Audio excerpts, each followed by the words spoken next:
Dominique Washington. I'm a biology teacher at Hillside High School, and today I'm going to be teaching you about Punnett squares. So, Punnett squares show the possible outcomes of two parents' offspring. It's very important that we learn about how our kids might come out based on what your parents can pass on. It might affect you one day. So, the first thing we're going to do is get into some vocabulary because it's very vocabulary heavy and we have to make sure we understand. So, our vocabulary words are dominant, recessive, genotype, phenotype, homozygous, heterozygous, and allele. So, an allele is a version of a trait. An allele is a version of a trait. So, some traits are like hair color, eye color, whether I have attached earlobes or a widow's peak, different things like that. Traits that make up who you are. So, alleles have different versions of a trait. A different version of a trait for height might be big T for tall or little t for short. Okay? So, the next thing we talk about is dominant or recessive. So, when something is dominant, that means it takes over everything.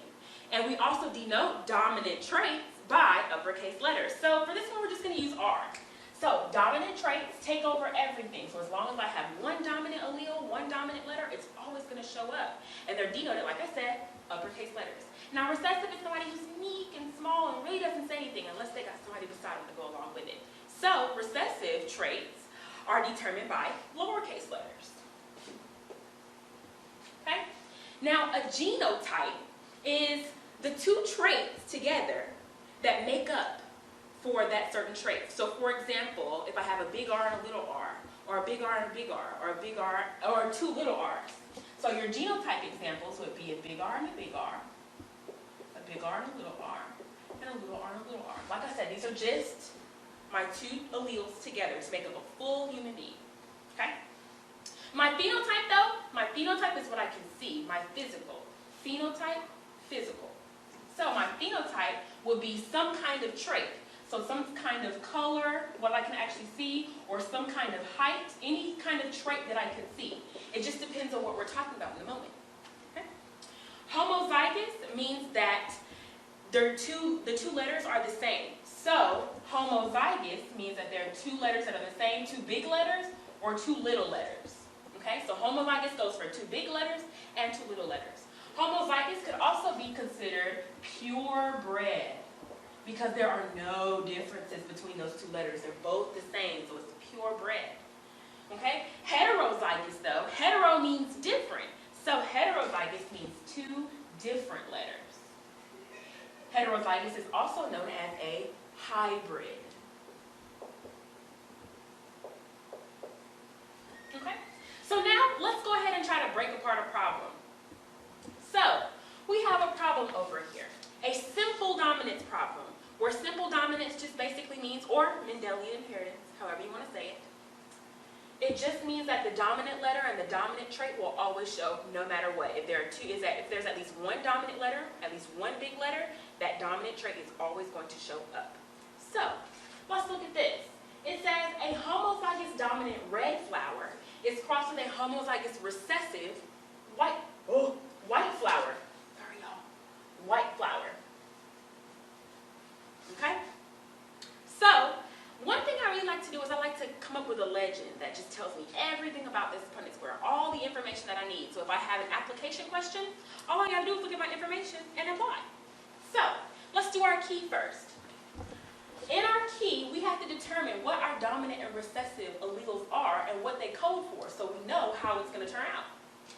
So, dominant, recessive. And we know dominant letters are denoted by what kind of letter? Capital or lowercase?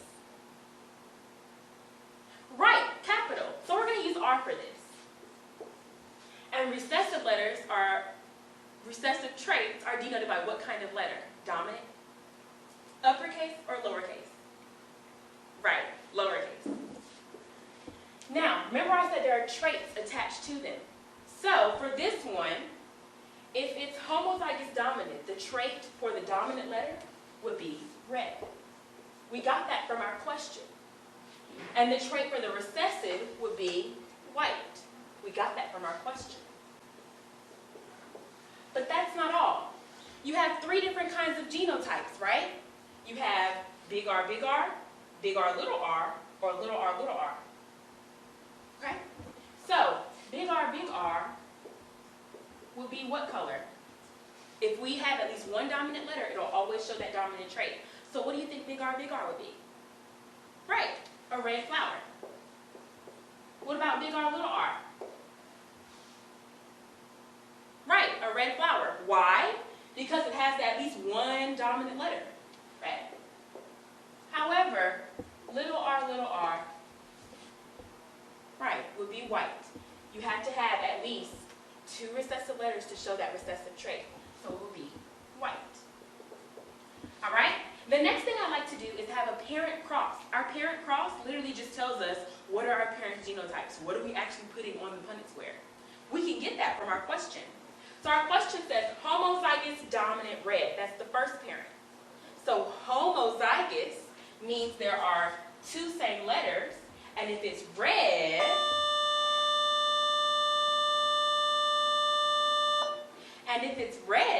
that means it's big R, big R. Cross with a homozygous recessive white flower. So we said homozygous, but it's recessive. So it would be little r, little r. All right? The next thing we do our Punnett square. So, big R, little r. Your first parent goes on the top, your second parent goes on the left. I don't mind if you put little r on the top and big R on the left. That's fine too. Okay? The next thing we do is how to do a Punnett square. So how to do a Punnett square? You take your top 2 letters and bring them all the way down.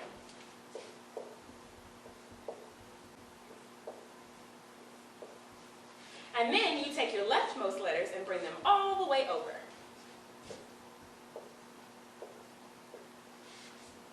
You've done a Punnett square.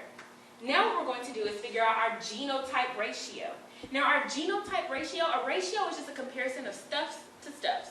So if you want to do a ratio of boys to girls in the class, it might be like 4 to 5. Okay? So our genotype ratio is our comparison of letters to letters. Remember, genotypes are letters. Okay? So, how many big R's do we have? Right, none. So 0, big R, big R. How many big R, little r's do we have? Right, 4. So 4, big R, little r. And how many little r's do we have? Right, 0. Okay, so we have 4 heterozygotes, or big R, little r's. All right, our phenotype ratio. So our phenotype ratio is our physical, so our comparison of physicals, what we can actually see. What are we actually looking for? We're looking for red flowers or white flowers. So, how many red flowers do we have? Right, 4. So 4 red.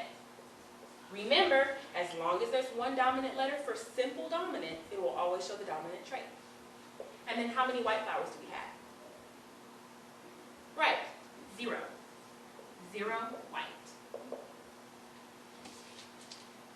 So now, with our key, our legend, we're able to see everything about this parent cross. Thanks for watching. This has been a lesson with Dominique Washington at Hillside High School.